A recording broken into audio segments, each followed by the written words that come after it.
Bharatiya Janata party के वरिष्ठ नेता जो है वहाँ जाके पत्थल गाँव में बंद करने की हंगामा की इस प्रकार से कर रहे हैं, क्या लगता है इसमें?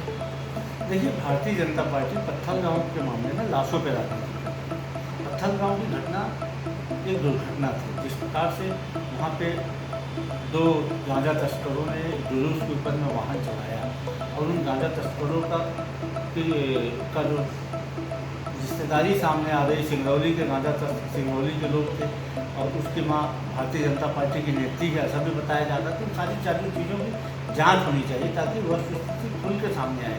जिस प्रकार से भारतीय जनता पार्टी इस मामले में राजनीति कर रही है उसके बाद यह आवश्यक है कि इस मामले के षड्यंत्र के पहलू की भी जांच होनी चाहिए। क्या लगता है इसमें भाजपा का पूरा हाथ है कि देखिए, शिवराज सिंह चौहान और डॉक्टर रमन सिंह की भी कुछ एक भूमिका हो सकती है? देखिए, अभी इसमें हम किसी के ऊपर व्यक्तिगत आरोप नहीं लगा सकते, लेकिन जिस प्रकार से चीज़ें सामने आ रही हैं उसकी जांच होनी चाहिए ताकि चीज़ें स्पष्ट होनी चाहिए कि क्या इसकी पीछे किसी प्रकार की कोई राजनीतिक साजिश तो नहीं है। क्योंकि जैसे इस घटना को लखीमपुर से जोड़ने की साजिश की जा रही है, लखीमपुर के समान इस घटना की पुनरावृत्ति की गई है।